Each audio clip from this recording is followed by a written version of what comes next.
Adam here with Brooksaw Antiques. Today we have this 1969 Smith Corona Classic 12 vintage portable typewriter. I'm going to show you how to use the functions and make sure they all work. Very pretty star mist blue finish. Up top is the adjustable paper guide. This helps you guide the page in straight. I'm going to line that up with the edge of the platen, which is the main roller that feeds the paper. This is your left margin, set around 2 or 3. Right margin around 75. And this is the paper support arm that flips up from the back. And this is the paper bale that sits on top. It's got 2 adjustable rollers.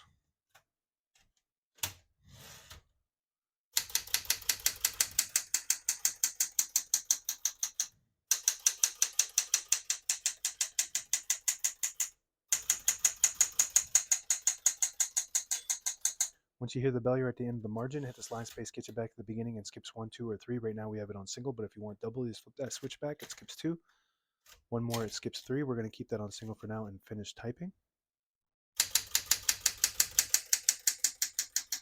As you can see, all the keys type nice and none of them skip or stick. I'll type a sentence in red on the next line and switch from black to red. There's a switch on the right side here. You flip that all the way down to that red indicator.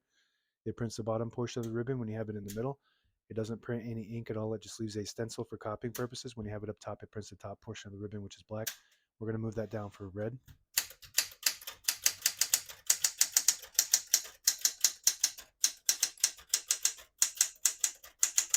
Beautiful typing machine. One of the most popular typewriters probably of all time. The print is perfect, and that has elite typeface, by the way, which prints 12 characters per inch. And this super well designed and made during Smith Corona's golden era. To pull the page out easy, there's a switch on the right side here. You flip it forward and it unlocks the rollers underneath the platen, allowing you to pull the page out easier, load thicker paper like carbon copy or cardstock. Make sure you flip that back before you load the next page or else it won't load correctly. We're going to put that down and put the color back on black. Shift on each side and a shift lock on the left. To clear that, just hit the shift button again. Backspace on the left side, very smooth. To the left of that is the touch control, low, medium, and high. The higher you go, the more tension there is when you hit the keys. You do have to hit them a little harder for them to print, but they respond faster. I'm just gonna keep that on low for now. This has a few cool functions that most typewriters don't have, like the power space, like a machine gun power space. It's got a half a space. It's got 2 custom keys. They're called changeables.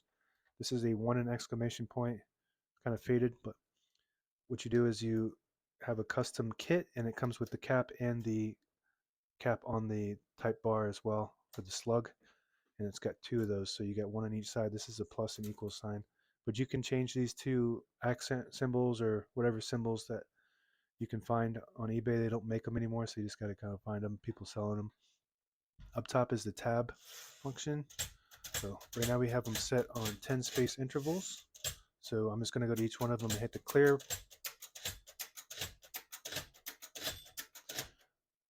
And now that we don't have any, but I like to set one somewhere in the middle, so that way when you hit the tab button, it doesn't go slamming all the way to the end, causing wear and tear on your typewriter. Another cool function is the key down button, which is this arrow button down. So if you have a key that gets stuck, then you just push that and it brings it down.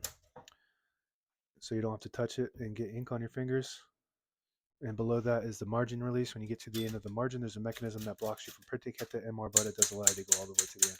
And by the way, this sound of this thing, if you like typewriter sound, this is the one you want. It's got that really crisp, high pitch sound. Slide the hood forward and you can access the spools. All the brand new ribbons loaded on the left side, so it's pulling to the right clockwise. If you want to switch that direction, you just flip the switch down or back and it'll pull counterclockwise to the left. Flip it up, it'll pull clockwise to the right. On the right side of the carriage is your carriage lock in the front here where my thumb is. This will unlock, this will release the carriage and lock it in the middle.